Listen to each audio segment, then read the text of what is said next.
Hi students, आपका Guru Tegh Bahadur public school की online classes में स्वागत है। आज हम 30 अप्रैल साइंस की 8th क्लास की ऑनलाइन क्लास लेने जा रहे हैं। हमने अपना फर्स्ट चैप्टर बहुत ही डिटेल में स्टडी कर लिया है, उसे हमने एक्सरसाइजेस भी कर ली हैं। तो हमारा सेकंड चैप्टर है माइक्रो ऑर्गेनिजम्स फ्रेंड एंड फो। फो क्या होते हैं? एनिमीज यानी कि दुश्मन। तो इन्होंने बताया है दोनों एस्पेक्ट्स हैं माइक्रो ऑर्गेनिजम्स यानी कि जो माइक्रोस्कोपिक ऑर्गेनिजम्स होते हैं जिन्हें हम नेक्ड आइज से नहीं देख सकते, वो हमारे एक तरह से फ्रेंड भी हैं, हमारी मदद भी करते हैं और फो एनिमी भी हैं। जैसे आज का एग्जांपल सबसे बेहतर फिट बैठेगा एनिमी में कोरोना वायरस। कोरोना वायरस एक बहुत ही छोटा नैनोमीटर्स में उसकी रेडियस है, बहुत ही छोटा वायरस है, फिर भी वो पूरी मैनकाइंड के लिए एनिमी है। तो स्टार्ट करते हैं। You have seen several kinds of plants and animals. However, there are other living organisms around us which we normally cannot see. आपने प्लांट्स एंड एनिमल्स बहुत देखे होंगे, लेकिन ऐसे भी बहुत से जानवर होते हैं जो हमारे आसपास होते हैं पर हम उन्हें देख नहीं पाते। These are called microorganisms और microbes. इन्हें माइक्रो ऑर्गेनिजम्स या फिर माइक्रोब्स कहा जाता है। For example, you might have observed that during the rainy season, moist bread gets spoiled and its surface get covered with greyish white patches. Example के तौर पर देखिए, अगर मॉइस्चर यानी कि नमी वाला कोई रेनी डे हो, उसके अंदर आप कोई ब्रेड छोड़ दें तो वो ब्रेड जो होती है वो ख़राब हो जाती है, उसके सरफेस पे ग्रेइश वाइट कलर के पैचेस आ जाते हैं। Observe these patches through a magnifying glass. You will see tiny black rounded structure. Do you know what these structures are and where do these come from? ये जो tiny structures हैं, आप जानते हैं कहाँ से आए और ये क्या हैं? तो microorganisms.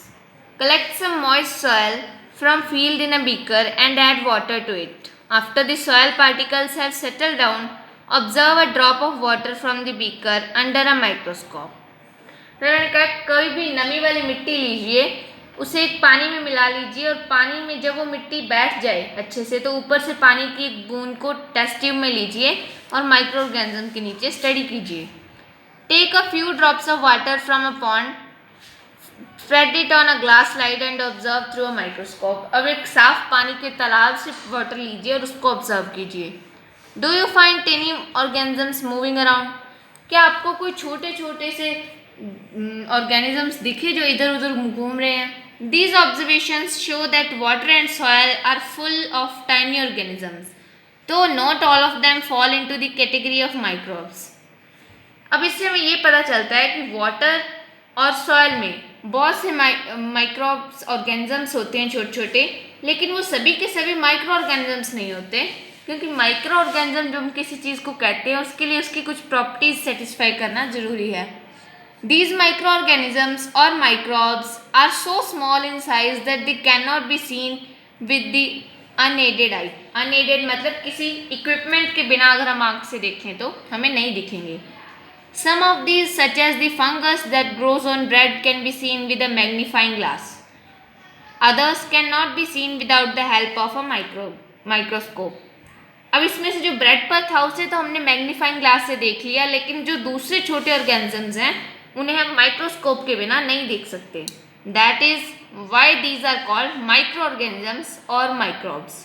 तो जो ऑर्गेनिज्म हम सिर्फ माइक्रोस्कोप से ही देख सकते हैं उन्हें माइक्रो ऑर्गेनिजम्स और माइक्रोब्स कहा जाता है। Micro organisms are classified into 4 major groups. इसके 4 ग्रुप्स हैं। These groups are bacteria, fungi, protozoa and algae. ये 4 ग्रुप्स के नाम हैं। Some of these common microbes are shown in figure 2.1 to 2.4। ये देखिए, इनमें से कॉमन माइक्रो ऑर्गेनिजम्स आपको दिखाए गए हैं फिगर 2.1 से लेके फिगर 2.4 तक माइक्रो ऑर्गेनिजम्स हैं। Viruses are also microscopic. They, however, reproduce only inside the cells of a host organism, which may be a bacterium, plant or animal. Some of the viruses are shown in figure 2.5. ये देखिए 2.5 में ये viruses हैं। तो viruses के बारे में एक सबसे बड़ी बात ये है कि हम उन्हें क्लासीफाई नहीं कर सकते कि वो लिविंग है या non living.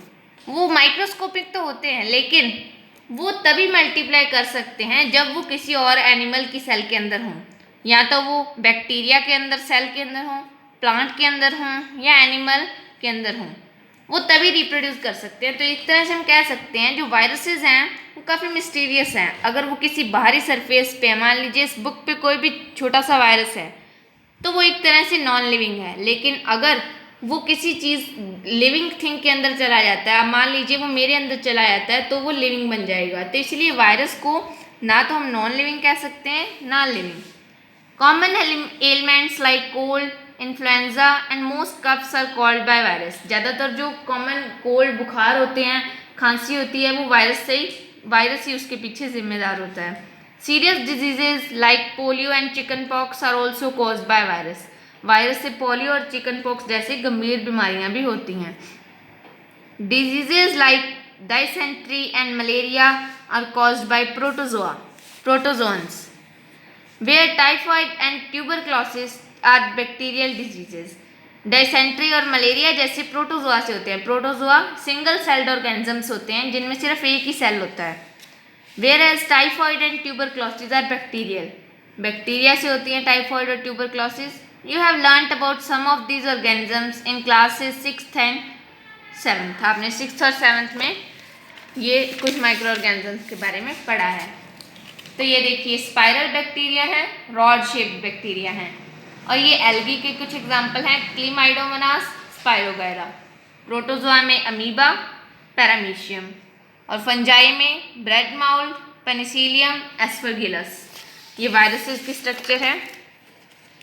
Where do micro organisms live. तो आज हम इसी क्वेश्चंस के साथ एंड करते हैं। आज हमने जो भी चैप्टर पढ़ा आप उसे अच्छे से रीड कीजिए, और अगर आपका कोई होमवर्क होगा वो आपको आपके ग्रुप में भेज दिया जाएगा।